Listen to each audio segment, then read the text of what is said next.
જેમની કોઈ આવક ન હોય અને જેઓ વૃદ્ધ વયના હોય તેમના જીવન નિર્વાહ માટે વિધવા સહાય પેન્શન યોજનાનો લાભ આપવામાં આવે છે। આવા વૃદ્ધ લોકો ચાલી ન શકે અને કચેરીઓના ધક્કા ન ખાય તેવા સારા હેતુ માટે કર્મચારી જ પેન્શન ધારકના ઘરે જઈને માહિતી મેળવતા હોય છે। પરંતુ પાટણની કચેરીઓમાં માત્ર ટેબલ પર બેસીને જ માહિતી એકઠી કરવાના પાપે પાટણના અલગ અલગ વિસ્તારોમાં રહેતા 3 વૃદ્ધોના આધાર કાર્ડ ડીએક્ટિવ થઈ ગયા છે। સરકારી તંત્રની લાલિયાવાડીને કારણે આ વૃદ્ધોને મૃત જાહેર કરવામાં આવ્યા છે। તંત્રના પાપે પેન્શન મેળવતા વૃદ્ધોને હવે મહિનાઓ સુધી અલગ અલગ કચેરીઓના ધક્કા ખાવા પડી રહ્યા છે। માત્ર સરકારની પેન્શનની યોજના પર જેનું જીવન ચાલતું હોય અને તેવા વૃદ્ધ લોકોને જીવતા હોવા છતાંય અચાનક લાભ બંધ થઈ જાય તો સ્વાભાવિક રીતે વૃદ્ધોએ પાડોશી પર આધાર રાખવો પડતો હોય છે।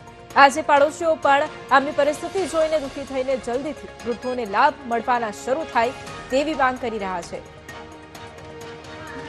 વિધવા પેન્શન ઉપર જીવું છું। મારે બેબી છે, બેબીના સાસરે છે, મારે બાબુ નથી, એટલે મારું ગુજરાન ચલાવવા માટે મારે ગમે તે થોડું ઘણું થતું નથી પણ પરાણે કરું છું।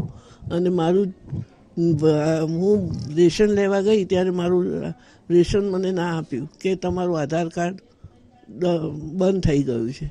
એટલે હું ફફડી ધ્રુજારી છૂટી મને અને હું પાછી આવી। પછી મેં માનસીબેનને કીધું કે મારું આધાર કાર્ડ બંધ થઈ ગયું છે બેન। એટલે એને બાપલીએ દોડ કરીને મારી કામ કર્યું મારું।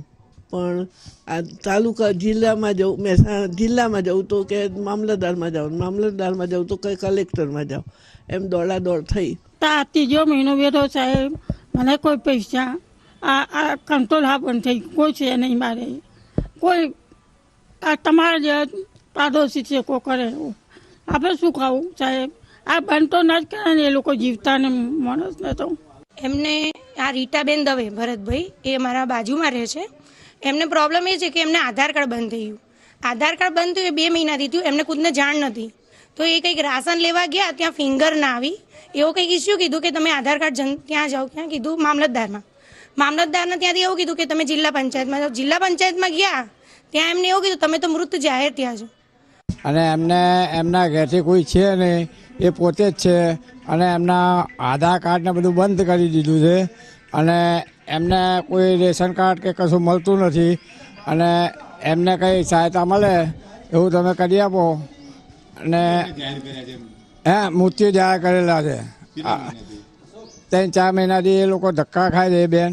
અરજદારો તરફથી જે માહિતી મળી છે કે આવી રીતે ટેકનિકલ આધારમાં ઇસ્યુના કારણે 4 વ્યક્તિઓનું પેન્ડિંગ છે, તો એ બાબતે યુઆઈડીના અધિકારી સાથે અમારે મૌખિક વાત થઈ છે, અને એ બાબતે અમે ટેકનિકલ જે પણ છે એ પ્રશ્નોનો સોલ્યુશન કરી અને બનતી ત્વરાએ એમનું કામ થઈ જાય, આધાર કાર્ડમાં કામ થઈને એમને તમામ સર્વિસ મળી જાય, એ બાબતે અમે પ્રયત્ન કરીશું અને એમની હાલાકી જલ્દી તંત્ર તરફથી દૂર કરવામાં આવશે।